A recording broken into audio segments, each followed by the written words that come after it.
Greetings from ICA Singapore chapter. I think all good reporting is the same thing, the best attainable version of the truth. There is a vital need for reliable information to regain trust in uncertain times, and part of that will be provided through financial reporting. The impact on financial reporting may not be the first thing that comes to mind as a consequence of the outbreak, but there is an important and challenging role here for preparers of financial statements, audit committees, and auditors. Companies are dealing with a variety of financial reporting difficulties. These include preparation of forward-looking cash flow estimates, recoverability, and impairment of assets, accounting for financial assets, and going concern analysis. What accounting professionals can do to stay agile and adapt to this new normal of financial reporting and disclosure management.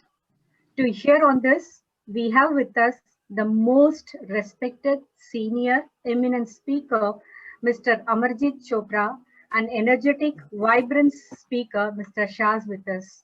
It is a privilege to have both the speakers with us today. May I invite Ms. Pratima to share the profile of the speakers before I invite the speakers. Thank you. Pratima, unmute.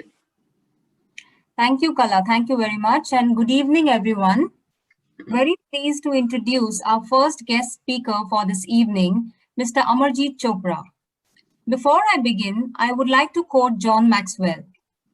A leader is one who knows the way, shows the way, and goes the way.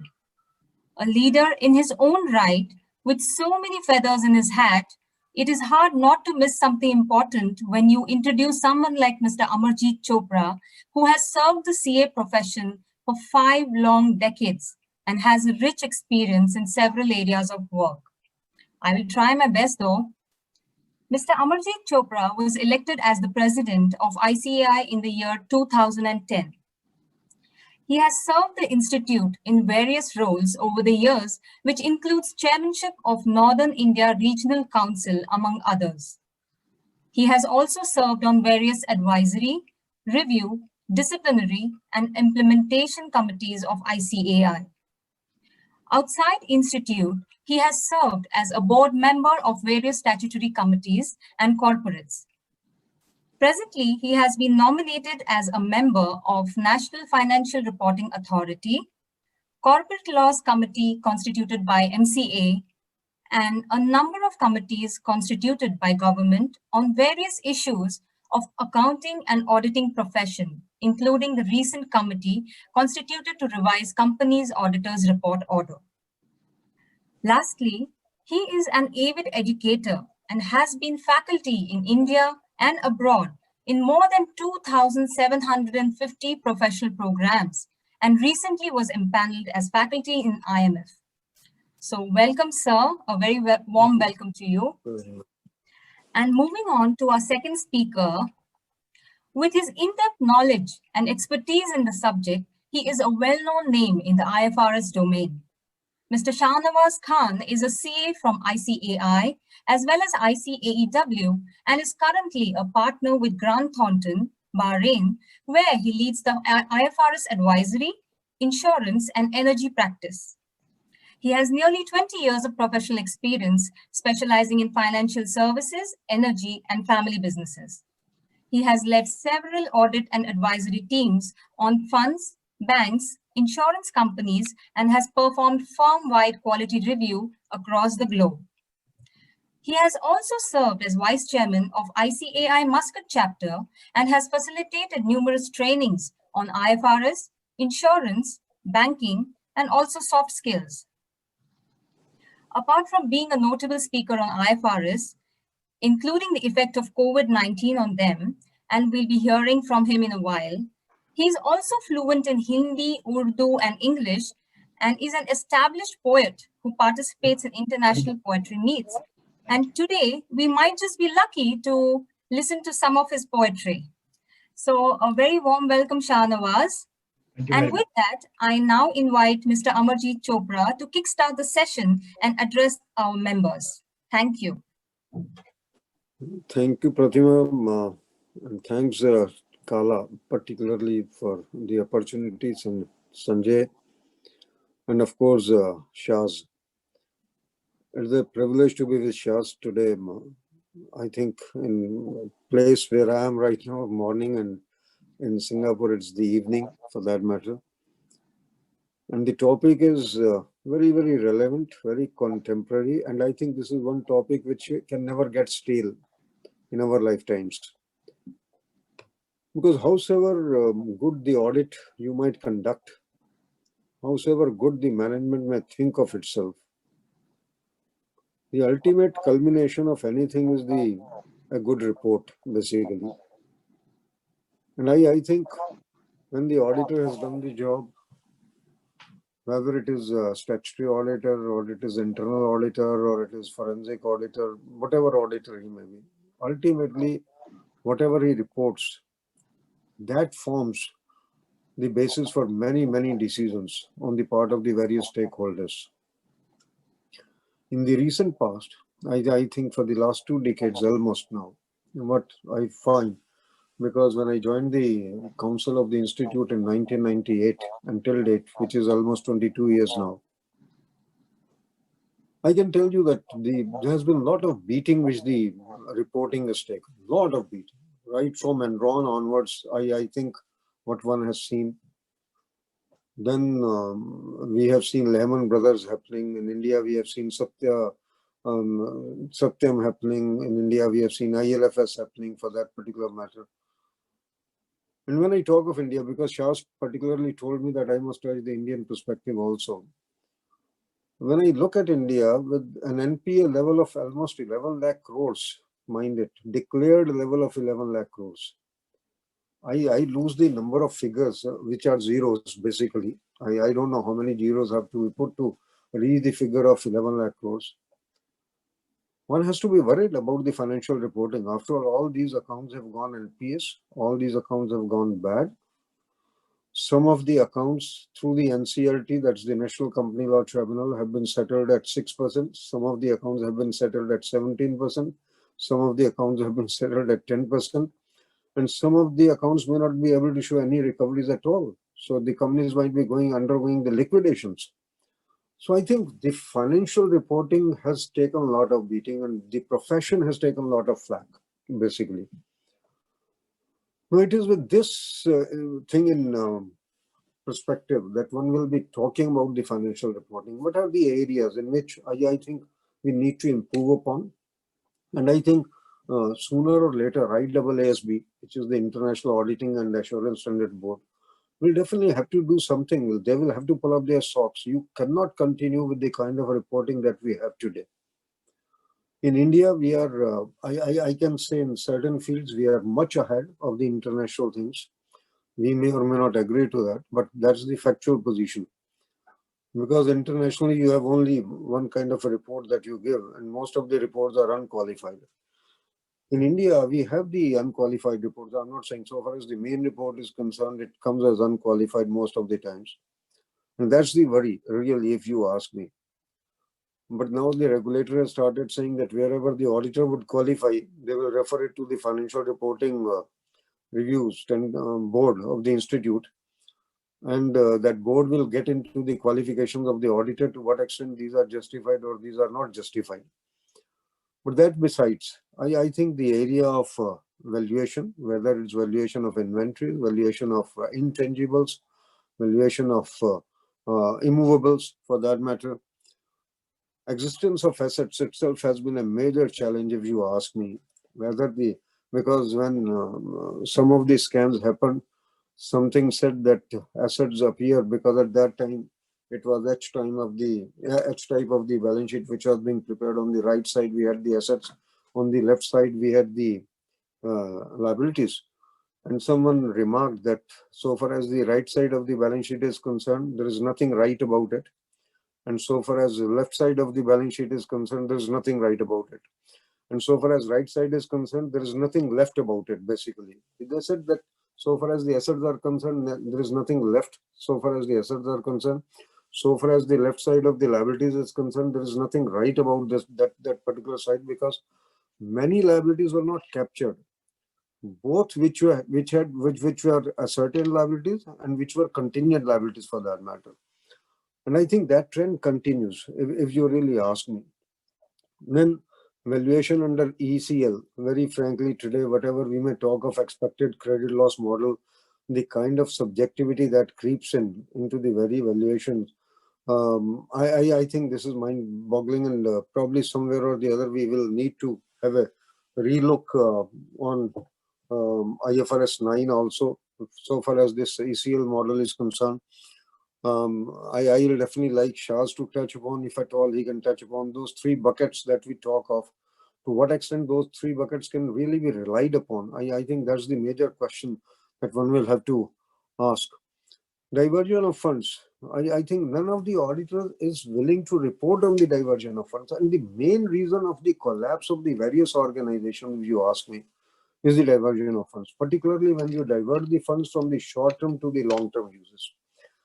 And believe me, in India, whatever has happened is, it has been the diversion of funds from the short-term to the long-term. And that is where the entire thing, some of the big structures have actually collapsed as a consequence of that. Then I think the recognition of the deferred tax asset, to me, this is one of the grayest possible areas. We keep on recognizing deferred tax asset when this should not be recognized at all. I can only quote you one example. One of the listed entities in Gujarat, long time back, I can think of last 10 years. In that particular case, the company recognized a deferred tax asset of about 62 crore rupees. And if you read the director's report said very clearly that, and it started with, future outlook of the business is gloomy. And then they went on to say that the government policies are against the business. The company is likely to continue to incur the losses. If the company is likely to continue to incur the losses, where is the question of creating a deferred tax asset in that particular case? But it happened. And none of the regulators actually looked at that kind of a report, and the auditors didn't qualify that particular part of creation of the deferred tax asset. I think in many balance sheets that I find today, financial statements that I find today, I find financial reporting lacking effectiveness so far as this creation of the deferred tax asset is concerned. Inappropriate recognition of revenues. I think even in the European, some of the European companies, this has been in the forefront, if you ask me. And whatever happened in one of the shoes companies recently, which was a fraud which was being reported in India and foreign, I think again this was one of the major areas of the fraud, because you keep on recognizing some kind of revenue which cannot be recognized, and the banks keep on giving loans based upon those kind of financial reporting. I think those are some of the areas. And today, particularly when you refer to the COVID-19, I think the grayest possible area, what one has come across besides COVID-19, you forget COVID-19. I think when one was doing the central statutory audit of a particular bank, and when one used to refer to some of the balance sheets, one used to wonder whether this particular organization can be considered to be a going concern or it cannot be considered to be a going concern. I think going concern is a major challenge today so far as the financial reporting is concerned, and particularly under COVID-19 situation. Going concern is going to be one of the issues which will be in the forefront, because today aviation industry, you look at the kind of the number of the aviation companies which will be closing down, look at the number of the hotels which will be closing down, look at the number of the restaurants which will be closing down, look at the number of the gyms which will be closing down, look at the number of the amusement parks which will be closing down.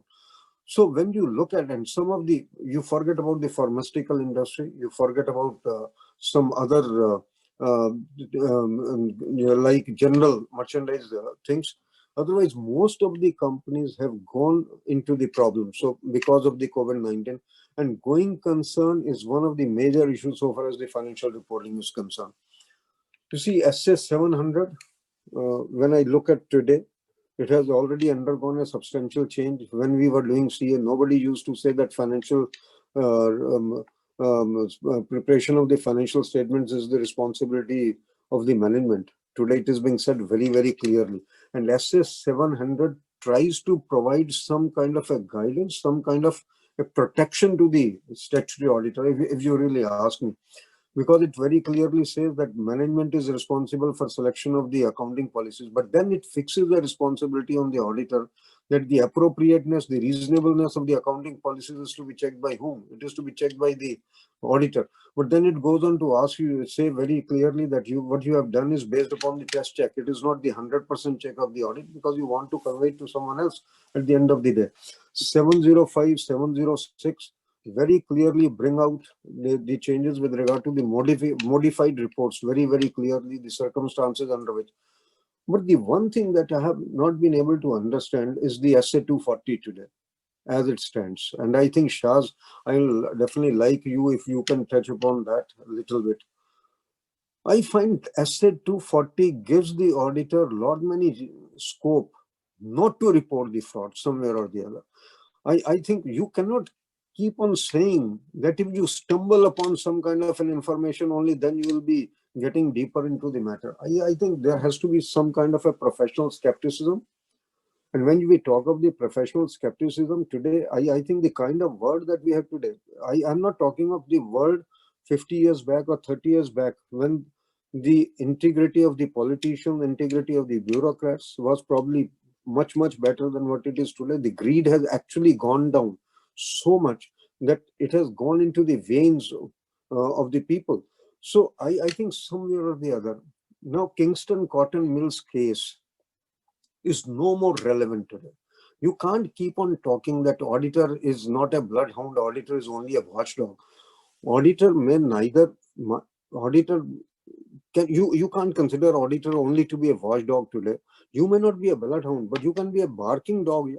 At least let's try to start giving early signals of what is likely to happen in India today. I can tell you with a lot of sense of pride, we have a report called Companies Auditor Report Order. In that Companies Auditor Report Order, we are supposed to report whether any frauds have been noticed or reported on management and by management. And this particular clause came in, I was a part of that committee also, in 2003, not today. And in that particular year, Bata India reported 14 frauds by the employees. Dr. Reddy Laboratories reported 6 frauds by the employees, and certain other companies. And today also, some frauds by the employees are being recorded. Unfortunately, we are not able to report the frauds by the management. That's my, I think there are many cases where the frauds by management should have been reported, which are borderline, and we have been kept on, we keep on saying that these are frauds by the employees. If you ask me, there is a company of Mr. Vijay Mallya. We all know about that particular company. I'm not talking of Kingfisher in any case, but I'm talking of his liquor company. In that liquor company, the auditors have written very, very clearly in their report, and that's the main report in which they write that under SA 505, they sent out confirmations to the various parties. And when they sent out for the confirmations to the various parties, the parties have written, particularly the parties to whom the advances were given and from whom the receivables were there. They have written back to them that under the instructions of the management, we have paid these amounts to the subsidiaries or joint ventures of this particular company in the earlier years. And if this company wants this money back from us, please ask their subsidiaries to return us the money so that we'll return it to you. And this runs into several thousands of crores. It's not a matter of hundreds of crores. And the auditors fail to report it as a fraud. That is what baffles me. How it is not a fraud?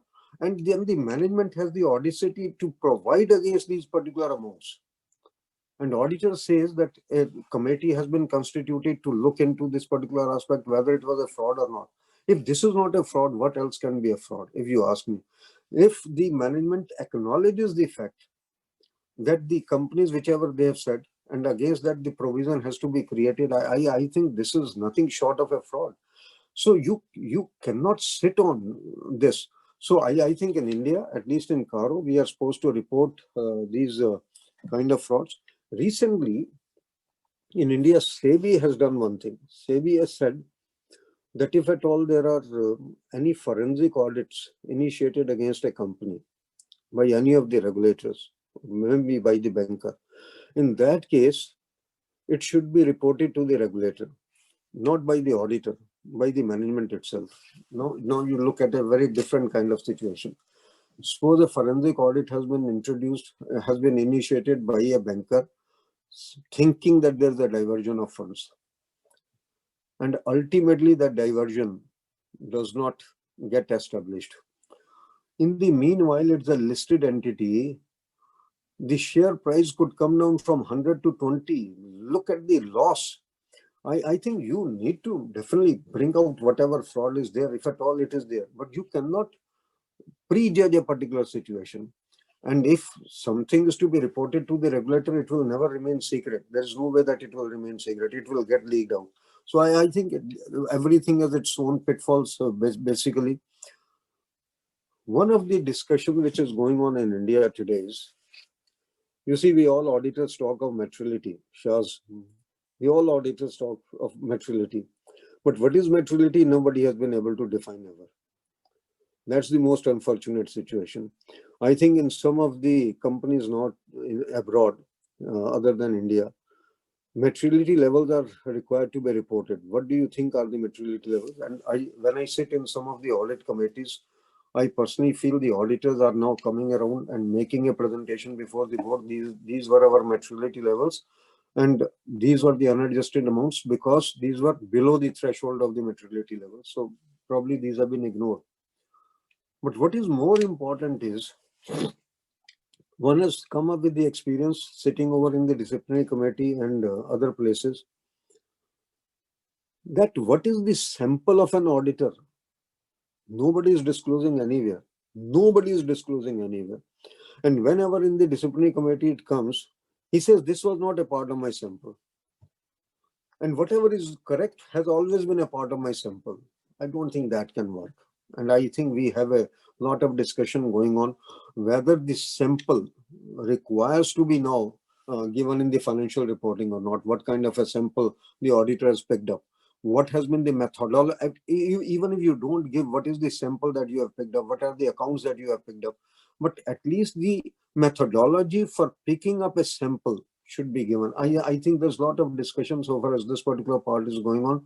And I think in the periods to come, you might be hearing about it, a lot of things so far as this part is concerned. And I think one of the things which various stakeholders today require you to report is with regard to the risks involved, different kind of risks that the company is faced with. And I think sooner or later, today it is the duty of the management. Tomorrow it is going to be responsibility of the auditor to report on the various kind of risks that the company is grappling with. Today under COVID-19, I think that this is imperative. I have to assess those risks. Then I have to find out how these risks are being mitigated by the company. And what is the level of the risk that I can live with, even with regard to the material misstatements which may happen as a consequence thereof. So I think in the periods to come, you may find probably some kind of a reporting with regard to the risks by the auditor itself. Of course, in the CAM today, if you ask me in the key audit matters, CAM is nothing but the risks that which are associated with the auditor or with the audit to a very large extent. But the way CAM has been brought out, the key audit matters have been brought out. You write everything. You write that inventory valuation is a risk, but then you go in the other side of it to say, no, I am satisfied with regard to everything this year. This was the kind of checks that we have exercised. I think we must say very clearly what were the risks with regard to the valuation of inventory, with regard to the debtors, with regard to, I can tell you there have been large number of the financial statements where the auditor puts in matter of emphasis that the company had written to the various parties for advances, for receivables, for payables, but hardly 2% of the people have actually replied. Now, to me, that is the greatest risk. It cannot be a merely matter of emphasis. I think there the auditor should be reporting what kind of methodology, alternate procedures he had adopted for the purpose of really verifying that these debtors or creditors really exist. I think to me, that's one of the very, very important areas from the financial reporting perspective. And in India, in Caro, what we have come up with recently is, even with regard to the fixed assets, that's the tangible fixed assets or intangibles, we are asking the auditors to come up with the answer whether the ownership actually belongs to the company or not. Because there have been number of cases where removable properties were purchased, but the ownership was never transferred. These were never registered in the name of the mergers took place. The firms were converted into companies. But in the case of firms, the assets were always in the name of the partners, because firm is not a legal entity. And when these got converted into a company, the assets were never transferred to the company, and the frauds took place as a consequence of that. So what we are asking now the auditor to report whether the tangible or intangible assets are in the name of the company or not. I think this is one of the important questions which is being asked. We are asking whether the short-term funds have been diverted into the long-term uses. We are asking in the Caro itself whether there are any defaults with regard to the loans which the company has taken from the various financial institutions, for that matter.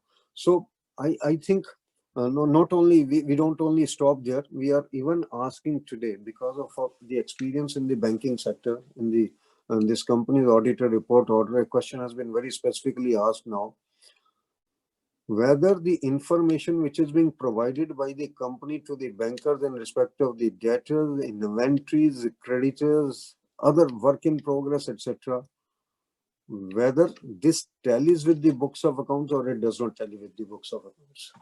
We are asking him to make a statement with regard thereto, which is a sort of a certificate, if you ask me, on a quarterly basis. So I think we, as I said, in some of the aspects of the financial reporting, we have gone much beyond. We are asking for the effective utilization of funds. We have asked in the Caro whether the public issue proceeds have been actually utilized for the purpose for which these were raised. We have asked whether the term loans which have been raised from the financial institutions or banks, these have actually been utilized for that particular purpose.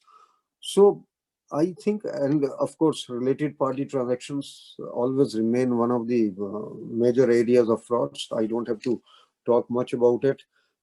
I think somewhere or the other, arm's length part of the related party transactions. So far, we have been reporting primarily what are the kind of transactions which have taken place, what are the volume of the transactions which have taken place between the related parties. But whether the auditor has been checking the arm's length part thereof or not, I think the big question mark. In the years to come, in the financial reporting, we might be hearing a lot about it. A question was raised with regard to the cryptocurrency. I can only say, so far as, because the kind of frauds that we have seen in the normal currency, in the cryptocurrency, the chances will be much higher. And particularly, cryptocurrency is being considered to be one of the major sources of the terrorist funding. It has been seen as major source of the and money laundering. So probably some of the regulators world over may not even recognize that particular part unless there are certain security systems.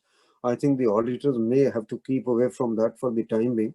But in the periods to come, International Auditing and Assurance Standard Board may be looking at it in a different form, for that matter. In India, today in Caro, we have come up with a very novel idea. I can tell you that. And I would like to share it with you. Because we are all talking of the going concern. Going concern and viability of an organization is different. Going concern is when management decides more or less that we will not be continuing with the business and this business will be closed down in the short run. In viability, we are asking a question in Caro today whether in the next 12 months, the current assets of the organization will be sufficient to meet the current liabilities of the organization.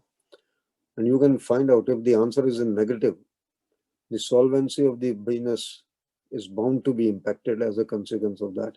And if the solvency is impacted, many other things are going to be impacted. So I think we have tried to raise some of the issues. which may not be there in the main reporting today worldwide or even in India. But in India, the entire main report has to be read with Karo also. Every banker reads Karo as much as he reads the main report. So I think in the years to come, what my thinking is that probably the auditors may have to report even about the future prospects of the company. They may say that this is management assumption, but those management assumptions will have to be tested. Today also, after all, management representations have to be tested by the auditors. So all these things will have to be tested in the periods to come. We have talked about one of the very major issues which we had been going around, that was with regard to the aging of the capital work in progress. You keep on incurring capex, you don't capitalize that. And nobody comes to know whether the capital work in progress is impaired or not. So we have talked about whether what is the age of the capital work in progress. And if the age of capital work in progress is 5 years or 6 years or 7 years, but particularly the impairment would be attracted probably in some of the cases.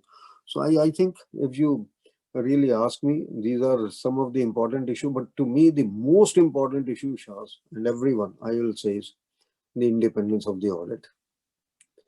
If you want good financial reporting, ultimately the regulators will have to give some kind of an independence to the auditor.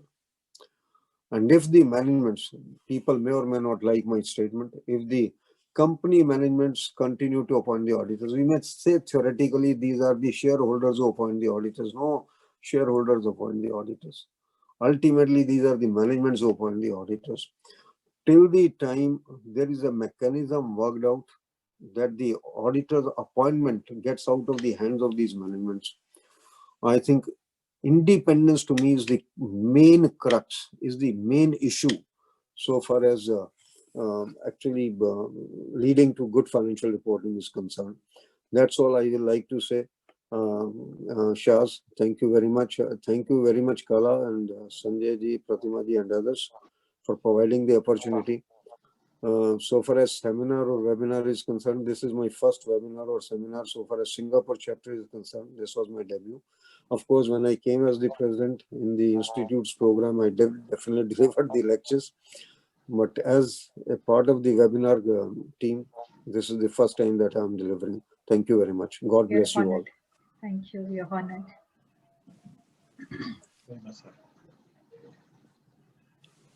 So shall I begin? Sure. Pratima?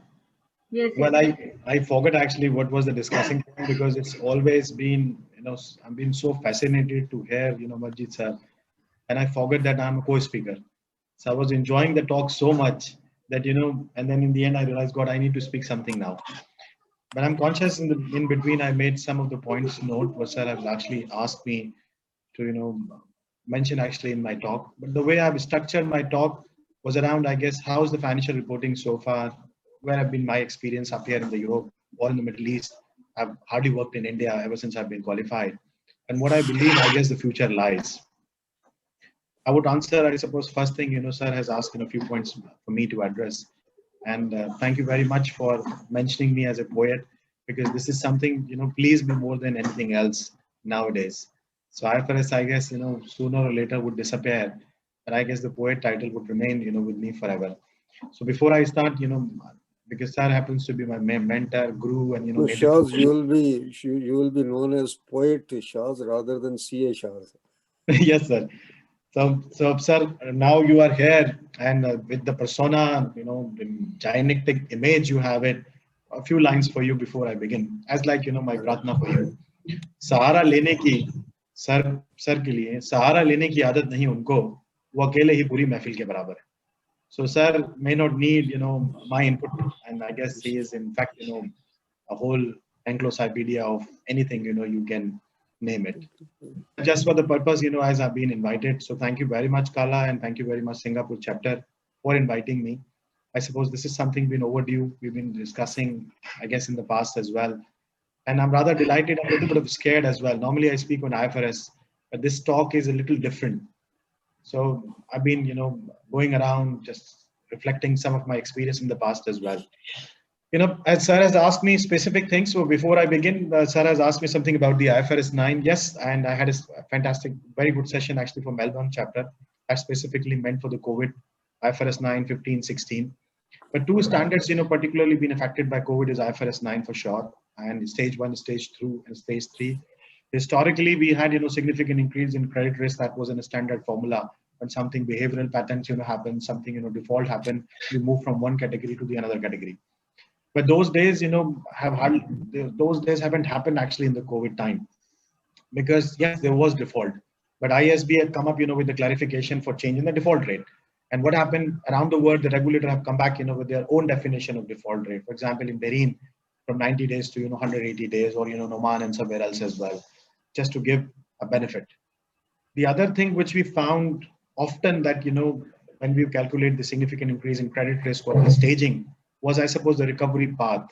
And in recent time, we often refer that V curve. That V curve seems not to be there as well. The curve has become U curve for the recovery. For some of the industries, or a W curve, for some of the industries like hotel and tourism. So that was very difficult from the perspective of auditor. I also been validating a lot of IFRS model for major banks in the region as well.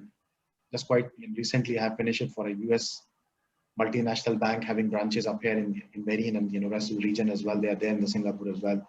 So that was the biggest challenge was the macroeconomic factor. Because various models, even one of the most established banks, have never thought of this crisis, and this is something like 2000 or 1998 or so many crises we had it, but this COVID-19 era wasn't planned up there. So macroeconomic factor was a very challenging from the auditor perspective as well. And just for the sake of the session, because the session is about the future financial reporting, that's something the banks are going to look forward. So the macroeconomic factor, they are definitely going to be enhanced a lot more than that. So I'll also point out something about the ISS 240. This is a very interesting topic. Those who don't know about the IS 240, that's about the fraud, as an auditor responsibility to detect the fraud, and those charged with governance, we need to communicate through the ISS 260 as well. In my days in UK and in my days up here in Middle East, these are far too different ages, though my experience is hardly 20 years. But that was two different experience I'm talking about. Because in UK, that was a very big thing because Bribery Act was there in my times also. So ISS 240, management override of control, journal entry, skepticism, professional ethics, all sort of things comes up there as well. But when it comes to Middle East, I suppose, we often look upon, and I'm talking about, the other big four firms as well, because I end up working for all of them. It's about, testing the journal entries only. But COVID has put a lot more pressure actually on us because Sir has mentioned something about the goodwill, the valuation, the assumptions which were there, they were ever challenging. And personally, as an engagement partner, a number of real estate clients, I find very hard to sign that opinion. So we have to use judgment, we have to involve the specialist, and that was a very tricky area for me as well. For the sake of the financial reporting, as the session implies, this is one particular area for all the stakeholders, not only for the auditor. This is something to look forward as well. Coming back, I guess the way, I thought the chat should be, because the purpose, I suppose, to talk about the financial reporting. And as a layman, just, follower of, I guess, the financial reporting word, what we normally understand is about the numbers crunching. We often talk about the balance sheet and I guess the P&L, the notes to accounts. But financial reporting also, sometimes people get confused. Is it an annual report or not? For a larger part of audience, I would say that the annual report, what they're comprisingly of. They're comprisingly of the full financial statement, the narrative reporting, director remuneration, and the primary reporting documents as well. And that's where the most important element comes, which is the talk of the town, is the corporate reporting or the corporate governance. Boilerplate, sir, perhaps know that term as well. So I have learned actually very late in my professional life. Boilerplate is what is the standard sort of documentation, standard narrative reporting as well. This has been the problem. So often we've been reporting the way it's been going on. What I suppose, what I've learned, I guess, in my times, learning the IFRS is the term called the grandfather concept. So the grandfather concept is something which has been historically followed. Then the new IFRS comes, those practices get changed. So boilerplate is the one, the financial reporting or the annual report, the way, our predecessors used to do, we've been carrying on with the same sense. What happened in Europe, and this has been ever changing, or US been ever changing, and the rest of the world, started to follow. That's called the model point approach. So this is one of the most fundamental method when it comes to the financial reporting. Singapore and India, I'll touch a little later as well, what model they follow it. But US or Europe or Germany or France, they followed a two-tier sort of approach or a model approach, which is based on the executive people, executive directors. They've been running the show, the non-executive, as a mid-tier two. Indian and Singapore culture, this is, more a promoter-based culture. So you will find a lot of influence of the shareholders and the directors who happen to be the promoter as well. And that's where the problem comes. And that's the reason why we are a little different when it comes to indexing of the corporate governance. For example, US or UK, they may have, as good as 7.5. Singapore would come on 4. And I would expect probably India might come at 3 as well. So what the future lies for financial reporting? Before, sir has touched base the role of the auditor, but the auditor is one of the gatekeeper. There are a number of gatekeepers who look after the health of the corporate governance in the society and in the world as well. That happens to be the auditors, security, analysts, bankers, credit agencies. And there are certain honors or the influencers, those who actually, inflate, test, the patience of the people, or, CEOs, CFOs, or the auditor themselves as well. These are the likes of OECD, the likes of IASB, IMF. These people, they bring a lot of initiatives, and those initiatives become in the form of the regulations. And that's where the world is changing. So if I were to divide the word, Middle East happen to be not only just by the name, but that's the right mixture. Middle East, where the things are emerging. Europe has been developed, and the US has been developed, and Singapore, or the rest of the India or the Asia has been developing as well when it comes to the financial reporting. I am lucky enough actually to work across the region. I've managed to work in some of the listed Singapore entities as well, SOX compliance for US or in Europe, and currently working up there as well. So what are the challenges, for example, in terms of so far for financial reporting or the corporate governance? They've been largely reflected by the national regulations. This is the fundamental, I suppose, the drawback or the process, the likes of SEBI, and we have the regulator up there in the Singapore as well, and then we have the FRC or ESMA in the Europe also. Grandfather concept, which I touch base as well, pressure group, OECDs, and to comply with the new initiatives like the BEPS, which stands for the base erosion and profit shifting. So this initiative, with the help of this example, and this is where Singapore is also a little bit running behind as well. So just imagine, a new initiative has been there now. What's happening? The Middle East, for example, particularly the Kingdom of Saudi Arabia, they have signed a pact with the OECD to implement the BEPS. And what does it mean? The challenges: transfer pricing, economic substance, and taxes, a proper regulatory environment. And once this start coming, a lot of benefit of the Middle East, a tax-free zone, would take away, and there would be a lot of regulations would come. Singapore has been a very advanced country, very good, but it's been classified as a tax haven as well. Regulations are there, rules and regulations, all been working up there as well. But one particular area where Singapore also is lagging behind when it comes to export and when it comes to the bribery for a foreign jurisdiction, that's where the Singapore is also lacking. So laws are there as well, and there are hardly 1 or 2, I suppose, cases been there as well. But this is one particular area which has been reflected in the transparency reports across the world as well. So financial reporting, corporate governance, what we see the future is the new initiative will keep on coming. The problem lies, IFRS talks about certain minimum disclosures, which are there, everybody is following more or less. But when it comes to the extended disclosures, the non-financial disclosures, the KPIs, that's where is a gray area involved. And that's where the local regulators step in. So I suspect, based on my research, COVID-19, climate change, all these initiatives, one way or the other in the coming years will come, and they will become the part of the corporate reporting also. Just to give you a little bit of flavor, I've analyzed in the last couple of days, actually, the information, historical information, what has been there in the financial reports as well. The trend suggested around the world, in majority of the listed entities, you find the historical financial performance. That's there for sure. But performance after the year end, only 30% of the entities, including Singapore. And short-term forecast is there in 25%. And the operational health is there in the 10% as well. So what these trends suggest, people, the organization are refrain about talking about their strategic plan, the long-term perspective as well. Some of the worst sector for performances is the chemical, oil and gas, and health. So you will find a less disclosure, and some of the best sectors being all telecommunication, trade, and retails. Contents of the annual report, it's a pretty poor ratios. Financials, you will find the 40% are there, but governance and remuneration, which should be more and more there, is only 20%. And performance and prospectus based is 15%. Businesses strategy is 15%. So this is, I'm talking about like a 500 sample of annual report of the major listed entities around the world as well. And what other significant and shocking facts, which based on my research has also come through as well, when it comes to the risk appetite, only 10% of the listed entities been disclosing a proper risk appetite for the investors to come. Reputation is also 10%. Social responsibility has been increasing by 30% as well. And business risk, you may be amazed actually, some of the less known entities, what we say, or the zones, Germany and France has been the leading when it comes to the business risk. And that's the part of the Europe as well.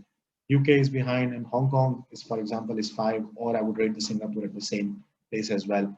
So what these numbers suggest? These numbers suggest there is a lot of disparities among territories, Singapore, Hong Kong, Asia, Middle East, and UK. Before we talk about, before we move so ahead on the future of the financial reporting, perhaps there has to be a reconciliation among, I guess, some of the best practices in the world as well. And that will happen. So this is something, the start has happened. The COVID-19 has also yet again given, I guess, what is called the bait in the hands of the regulator to, turn the screws. Banks and insurance, they've been often regulated, so heavily, but now you will find the other industries, will dance to their tunes as well.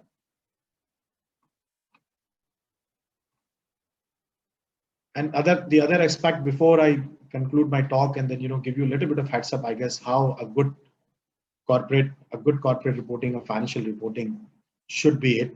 Sir has also mentioned something about the independence as well. And yet again, UK, for example, has been leading on when it comes to independence. And you might have seen recently the big four firms, or even the likes of GT or, the video, they've been asked to move or, being apart from their advisory and, the audit practices as well. That's where the major conflict lies. And I respect, Sir has been longer there in the profession as well. And it's been very hard to maintain the high level of integrity and ethics when it comes to this part of the world as well. But yes, we have our own internal checks also. But soon what has happened, in the UK, the advisory and the assurance practices it's been divided. This will replicate in the other zones also. So yes, this will happen as well. Where would you look actually if you really want to enhance your financial reporting? I've mentioned some of the influencers like the EASB, IMF, but there are a number of players like the FRC or the ISBs. You will find they have the technical labs. They have come up with the disclosure initiatives. There are various initiatives, a comparative analysis of the worldwide listed financial information as well. Just to give you a flavor, some of these points is where they find it, where the emphasis needs to be. The information for the investors seems to be missing, because investors, they're not too much concerned about the historical performance, but they like to see how's the future there. And I'm talking about the investors like you and me. Institutional investors are smart, so they get onto the board and they get a lot more insights already. So investors, financial reporting should be giving the investors the information they need. Keep the report content clear and relevant as well. Often we find it's full of jargons. I'm largely nowadays working on insurance, because IFRS 17, a lot of insurance work I've been doing it. Believe me, when I first started my journey, even after some of the years in my UK days as well, I could not understand the financial statement. And at times I struggled to understand the financial statement, what the insurance company is talking about. So IFRS 17 come, which is took almost 20 years to come. And after the implementation, things would become little clear for them. Financial reporting, or I guess as do the annual report, they should provide a long-term view using the operational KPIs, what people can understand and they can correlate with themselves as well. And provide practical KPIs and align with the strategies as well. Often the strategy has been missing in a lot of the reports. And they should also provide the deeper analysis of the strategy, focus risk analysis on what's the importance for the future also. So these are some of the points which the financial report should reflect. I like to touch base also some of the performance metrics which I have been through, with the financial lab. That's called the technical lab of the FRC, Financial Reporting Council, for enhancing the best practices as well. They have come up, with the performance metrics, which I use it when I help the client in drafting their financial statement or reviewing their financial statement or the annual reports as we. And that, they come up with 3 or 4 principles. The principle is the align to the strategy, as simple as that your financial reporting should align to the strategy, a long-term strategy as well. They need to be transparent, and transparent may not necessarily be the disclosure as the way the IFRS is driven. The non-IFRS disclosure, the regulatory requirements, something, people should be able to understand as well. And context also being there, and reliable. And how financial reporting can be reliable when they can be compared, with their past performances, something which we have promised in the past, how well we are doing, against those KPIs as well. And consistency. This is something I found, a lot of financial reports or the annual report has been missing as well. So that should be there.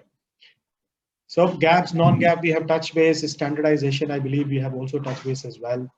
And anything, I guess, if you want to touch, sir, I've meant, covered majority of your points. And anything, Kala, you want to cover, please let me know.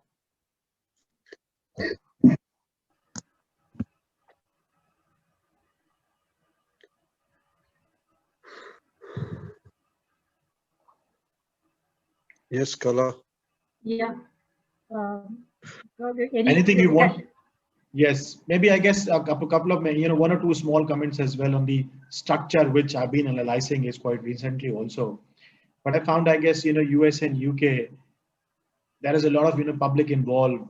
The investments, shareholding has been widely distributed. But when it comes to India or Asia, it's still a promoter-based culture. Institutional investors are stepping in. More and more institutional investors, would come, and there's going to be a lot of transparency. The better practices would come. And that's where the future would lie of the financial reporting also. We will find the alignment of the tunes, alongside with the US and UK also. As I mentioned about the model corporate governance structures as well. Sir has mentioned something about the SEBI also. So that's there as well. And some of the studies which have been, doing it and also been reading the ownership structure of the world's leading financial institution. And you may be amazed to find that, 50% of them have one way or the other a concentration of the shareholding. So that's also been a problematic area as well. The regulators are fixing it. They're encouraging, I suppose, to dilute that investments. SEBI has been after, I suppose, that cause. And the future would lie. You will find a lot of institutional investors or the small investors would take the role. But one thing which has been emerging, I suppose, is the founder-based tech companies. So the contrary to the spirit of the promoter culture, which I said, we should discourage, with the likes of Apple, the Facebook, I guess these have been promoting as well. And to my surprise, they've been doing well. So there needs to be, a place for everybody, but the regulators really need to bring a lot more better regulation in terms of the financial reporting, not only from the IFRS perspective, but I guess the conflict of interest, related party disclosures, transfer pricing, tax bases, and I suppose, these future Bitcoins and, so many other things, variables are coming as well. So this is where the future belongs. And as a chartered accountant, we have a significant role to play. I suspect in the 5 to 10 years, if we, practicing chartered accountant in particular, or the CEO, CFO, if we don't enhance our knowledge, and if you're, following behind, we will not be able to cope up with this, I suppose, the pace. So that's it. So anything else if you want me to extend it, but I guess in the short span of time, that's what I think. I guess the future looks very bright, but there is a big role for chartered accountant to play as well. Right. And what we do, thanks, Shaz.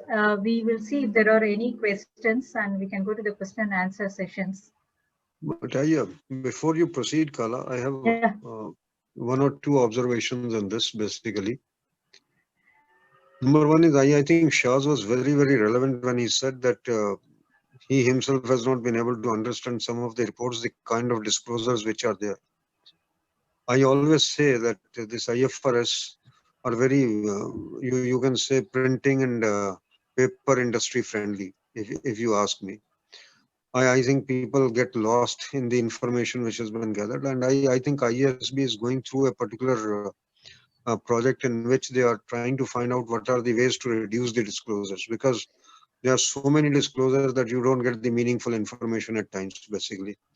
And the other thing that one will like to speak is that, like in the case of the banking, you have a very specific kind of reporting with regard to the banking. You talk of the net interest margins for that particular matter. You talk of capital adequacy ratio, etc. I think in the times to come, industry-wise, that's the way I'm looking at it, and it should happen internationally. Industry-wise, we'll have certain kind of disclosures to be made, because pharmaceutical industry may be on a different footing altogether compared to a paper industry. And similarly, oil and gas industry could be different from a normal NBFC. But the kind of disclosures which are being made today under the financial reporting, you forget about what the directors report, what the management reports are normally the same. I think there has to be certain kind of standardization based upon the industries. And of course, if you want to add something to that, you may be able to add. Shah's touched upon the shareholdings in India today. Even in the balance sheets, we have to disclose wherever the holding is more than 5%, the promoters or the otherwise. Anyone who is holding more than 5%, that particular name has to appear, basically. So I think these are some of the things which are happening. And I can only share with you that SEBI, because you referred to SEBI, SEBI used to be toothless. Today it is not toothless. So probably we may expect certain better things to come in the periods to come. But I have my, again, I must say independence of the auditor is very, very important at the end of the day. And because I touched upon more of from the auditor's perspective. But as I said, and as Shaz is saying, I talked of risk management also, because what kind of risk, I talked of the future prospects of the company, I talked of this. And the one thing that Shaz has touched upon is with regard to the segregation of the advisory or consulting services by the Big Four vis-a-vis the audit services in India.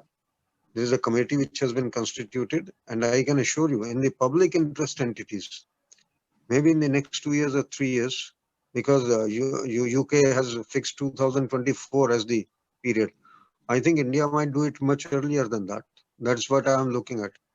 That the companies will not be able to do consulting thing in the organizations in which they are the auditors, and it's bound to happen under all circumstances. It cannot be stopped now. Yes, sir, that's the future lies. And sorry. That's the future lies, because Singapore, in particular, for the interest of the members up there as well. Sir has been to Singapore, and this is the first time I've been there to the Singapore, though it be virtually. So I've flown over actually Singapore a couple of times. That's been the first time I'm coming up there as well.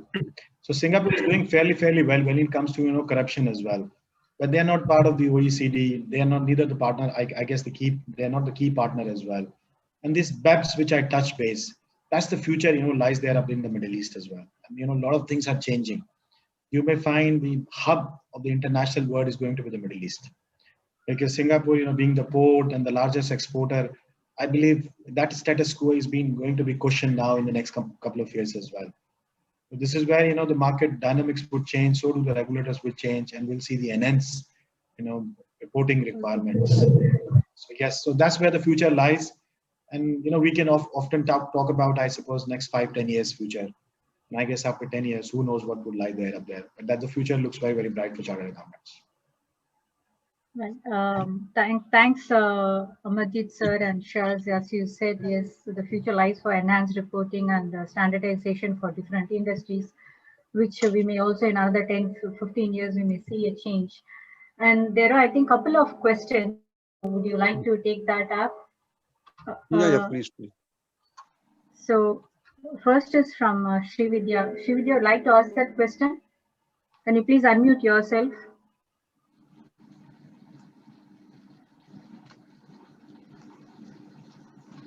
Okay, so let me read the question. Cryptocurrency. There are people starting cryptocurrency-based ventures, developing platforms for trading in cryptocurrency. Some pointers for service providers to look for before accepting such clients will be welcome. I think, to me, very frankly, I will like Shaz to chip in if he wants to. The most important will be the integrity of the person concerned himself, because the kind of platforms which have been created in the cryptocurrency and the kind of volatility that we have seen in this currency from one extreme to the another extreme, I think where it can lead to, nobody knows. So we all talk of this particular principle even in the case of the other auditor. If you ask me that before you accept the auditor, look at his integrity, that it is impeccable and he is not of a doubtful character, etc. If he has been raided, then whether you need to have a check or not. I think in cryptocurrency it will be far, far, far more stiffer than what it is today, if you ask me.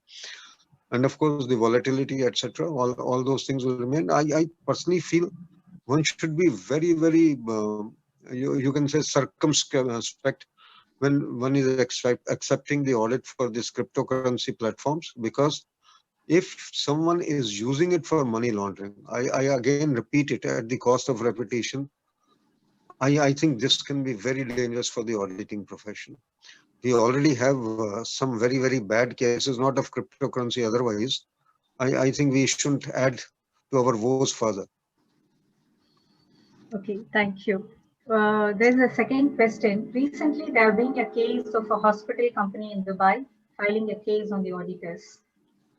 This is only an information by him, because why only one case? I can tell you, I sit in the disciplinary committee of the institute today as a government nominee. The number of cases that we are getting is mind-boggling. And now, of course, NAFRA has also come in. NAFRA has already held, has already gone ahead with some cases against Deloitte, with KPMG, etc. I think these are all reflections of the times. As I said, human greed has been great. And in the human greed being great, I think the challenge to the profession is great.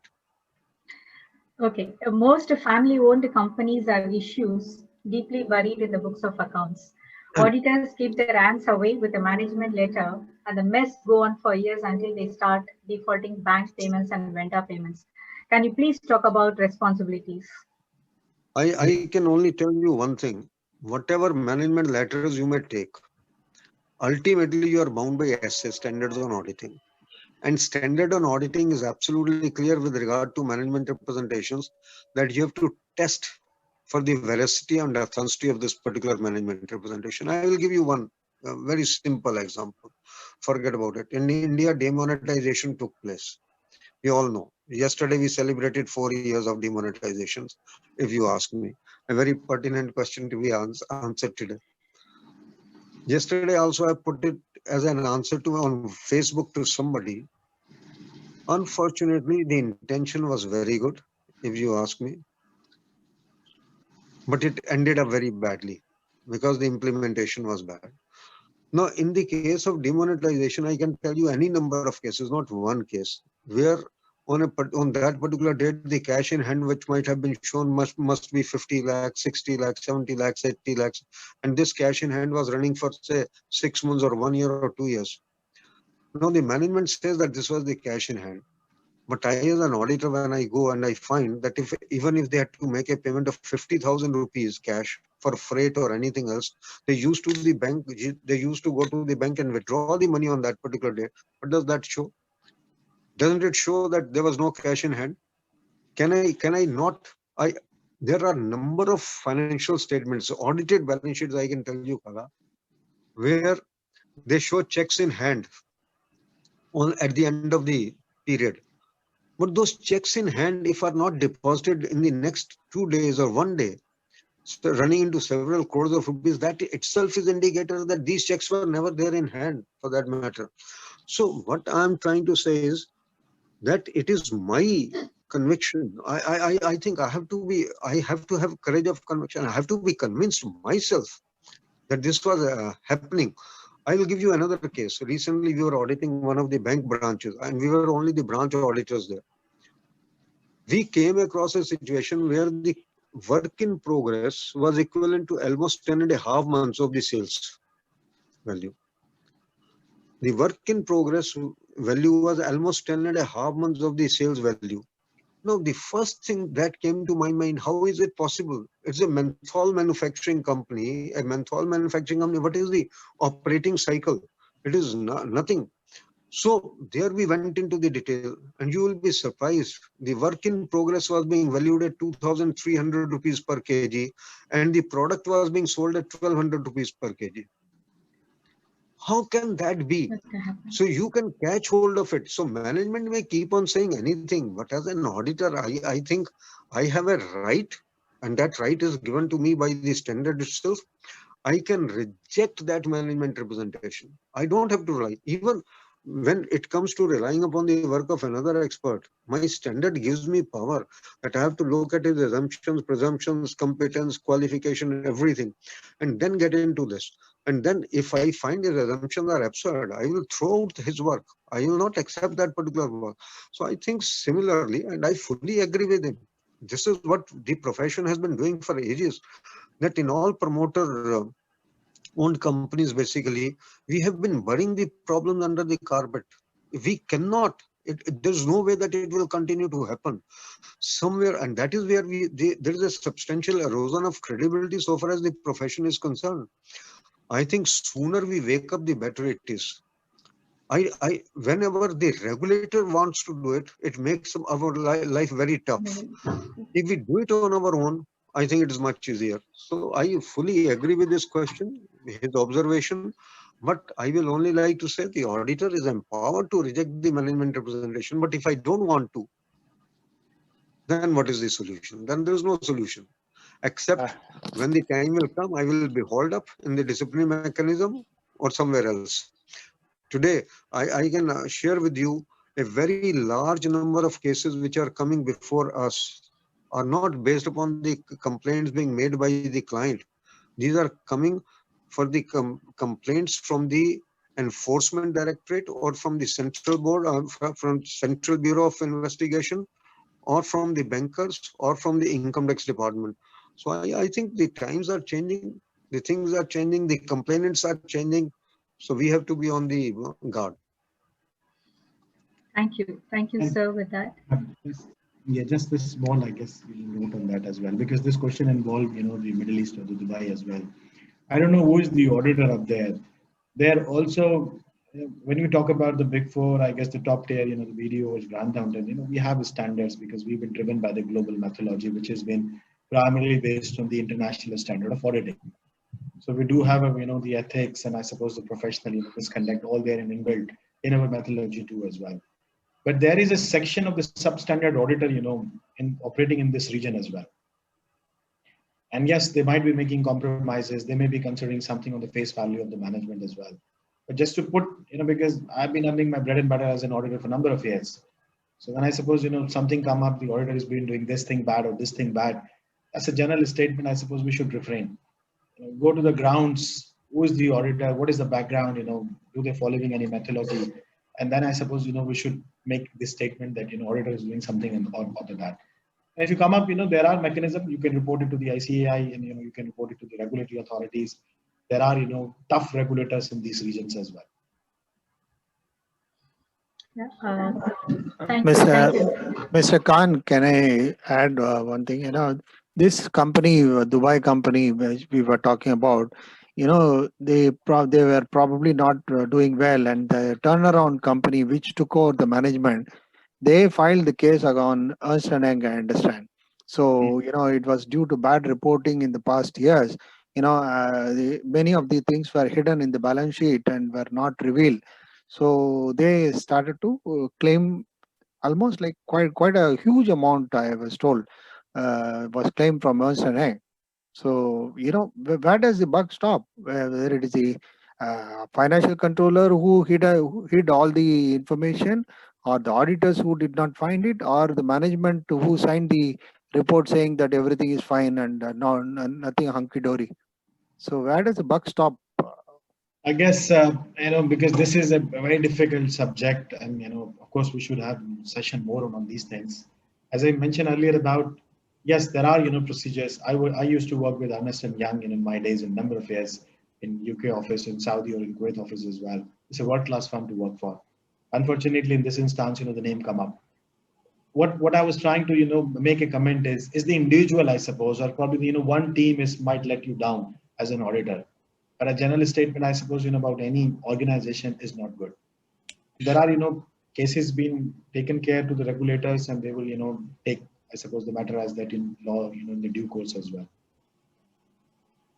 But I think, Shaz, one thing I would like to say is, Mm. we have a forum of firms, basically, which is a part of the even IFAC for that matter, if you ask me.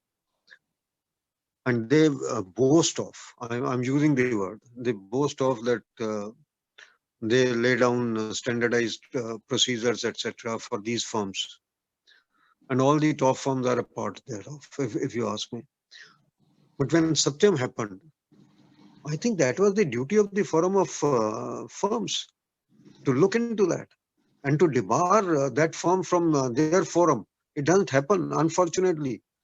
I think what is very important is not laying down only the procedures, not only the standards. I think important is whether you are able to take action against that particular firm within your own forum, which is not happening. That is one thing that I have always been, and I said it in the IFAC for that matter in that particular year. I'm talking of 2010. That you may say here, you may boast of that you have laid down the procedure to do this, to do that to your people. But wherever these frauds happen, if the Lehman Brothers happen, we all talk of, you see, I also talk today, you also talk today, with regard to the disclosure of the risks. And we talk of risk management. And we take pride in saying that we are handling risk management systems. But in Lehman Brothers, 3 months before, nobody could tell what is going to happen. What kind of risk management system is there? I think a Lala sitting over in Chandni Chowk knows his risk better Oh, yes. than these kind of organizations, if you ask me. And this is what I've been saying for ages. Exactly. So, sir, A this is- Lalaji owning a shop in Chandni Chowk will be able to tell what are his risks better than these kind of professionals. So I think we have to start doing a lot of soul searching. It's not a matter of one firm or the other firm. I think when there are repeated cases against these firms, and this is happening. This is I can tell you, start from Enron onwards and go on looking at it, whether it was Xerox or it was Parmalat or anyone else, against whom the cases have been filed. I think we must start doing a lot of soul searching in this. Yes, sir. And that soul searching will give me the answers. And somewhere or the other, even in India, the regulators are a little bit relaxed. You see, Satyam happened. I'm telling you that. Satyam happened. RBI has debarred certain auditor for certain assignment, but the government keeps on giving tenders to them. I can't understand that. Without naming anybody, without naming any firm, and similar thing is happening here even today. In some of the worst possible cases, those firms are involved. NAFRA is reporting something against them, but when it comes to the government tendering, they are able to get the government tenders. How is it possible? I think that is where the entire lacuna lies. We have to have a much better coordination between the various agencies and then to plug those loopholes. That's all. Otherwise, mistake can happen from anybody, without doubt. But if the mistake is intentional, I think the question which was being raised was with regard to the management representation and where the buck stops. I personally feel I'm coming at the end of the tunnel. That is why my responsibility is the greatest.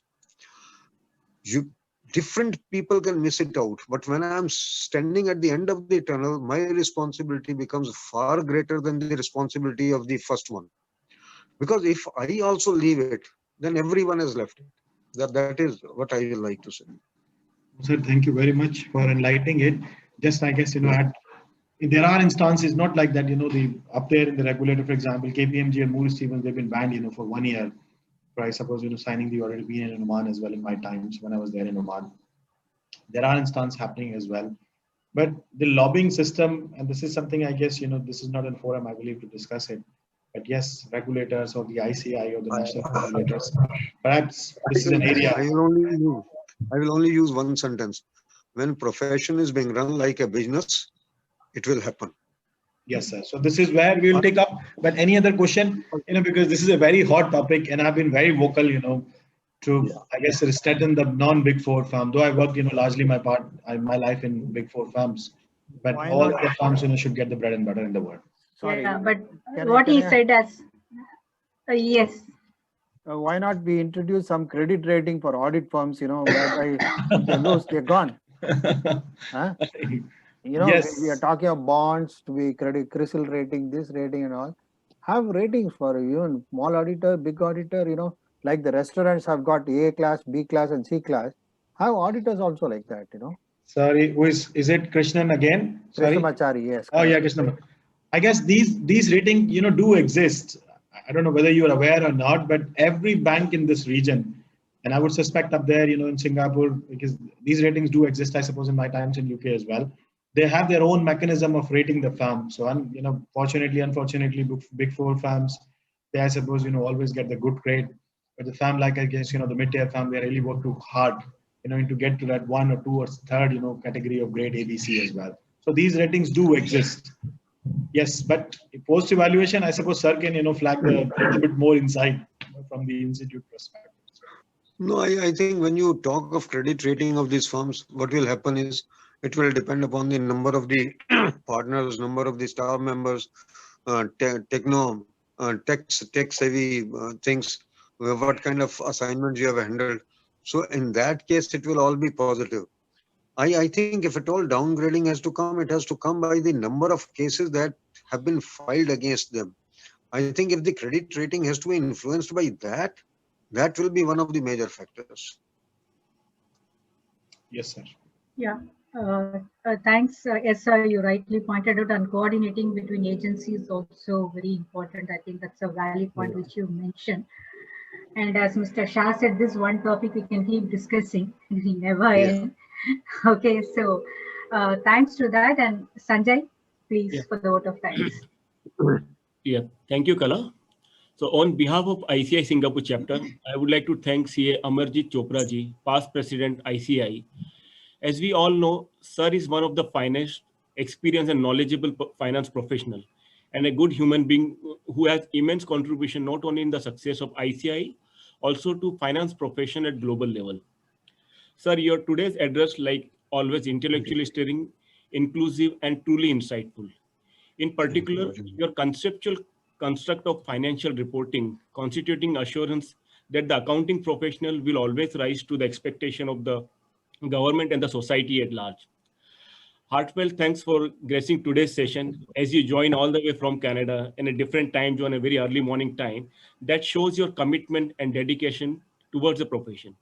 We are fortunate to have you as a speaker of today for our chapter session today. Thank you, sir. Now turns to our thanks to our second speaker, Mr. Shahnawaz Khan, a multi-talented and known and famous personality, not only in Middle East, but in our entire CA fraternity across the globe. CA Saj deliberated in detail and enlightened our members about the various important aspects of reporting. Thanks for sharing your experience, learning, and making this webinar session more interesting and meaningful. We would also like to thank our chairperson, CA Kala Krishnamurthy, for her guidance and support, and to a team of volunteers and the lead event coordinator, CA Nishant Surana and CA Pratima, for seamlessly executing this webinar session. And special thanks to all our members who are our true strength and viewers joined from overseas for their active involvement and sustained enthusiasm in all our chapter activities. We wish you all a lot of success and happiness. Now, sir, on behalf of ICI Singapore chapter, we would like to share a certificate of appreciation. For that, I would just share it on my screen and we will send you the digital copy on the email, sir. Sir, this is the certificate of appreciation for CA Amarjit Chopra Sahab, sir. And Shahnawaz ji, this is for you, sir. Thank you very much. Thank you very much for this. Thank you. Over to you, Kala, please. Yeah, Mr. Shah, do you want to recite a poem before we end? Yeah, the floor is yours Yes. now, Mr. Shah. Yes. Yeah, when Sanjay Bhai has Some attended, I technical, guess. we move to the poem, right? Yeah, You were telling very that much. right. Yeah, Sanjay Bhai, you attended one of the sessions. Sorry. And Sorry. Ajay, yeah, Ajay is also here, Ajay Raj, and I think you're all in the. Ajay is still there. Ajay is Shah not. must be. Okay, fine. You can decide. Okay. So Can't assume. Ajay Raj, and I guess Sanjay Bhai, they all were there in the sessions, and they do attend, I guess, some of the sessions of mine as well. Yeah. Today is about the future of financial reporting. Normally, I like about the love and about the woman, particularly my wife. I guess describing the beauty, but today is about the change. So the change in the future and change of the financial reporting. So I thought, I guess I should recite a poem called "Be the Change." So "Be the Change." This is I written on Gandhi Jayanti. So "Be the Change." This title is. I first met Gandhi when I started recognizing the notes. Bigger the Gandhi, bigger the notes, bigger the notes, bigger the fun. I learned Gandhi is the father of the nation. I wonder why I need a second father when I already have one. I wonder more why he has been so popular. Was he more daring or more domineering? I wonder furthermore.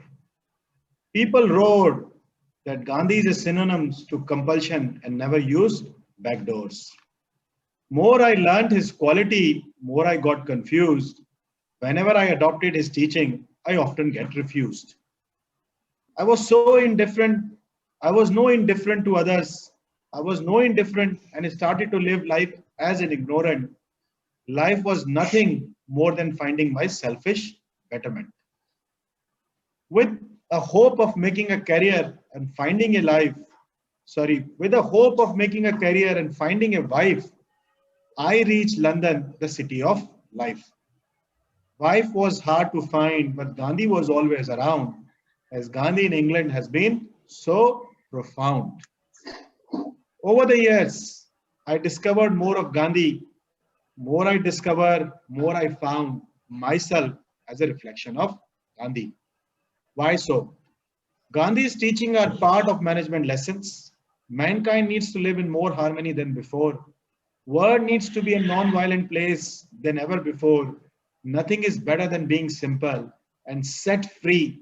Sets free is truth's symbol. I saw be the change that you wish to see in the world on a high-rise building in London. I realized value of Gandhi I already possessed and wonder why I do not express. I analyzed my actions and found Gandhi in me has always been around. I always strive to become a better human and wish to make the world as heaven. To become a better human and make world as heaven, Gandhi's teaching are best weapon. I awake Gandhi in me. I am endeavoring to change myself and the world. Friends, if you also has a wish to change the world, then be the change you want to see in the world. Be the change, see the change. Thank you. Thank you. Thank you. It Very was nice. nice. Very nice. Thank you very much, sir. Thank you. Thank you all. Very nice. Thank you. Thank you, sir. Thank you very much. I know from Canada you joined us.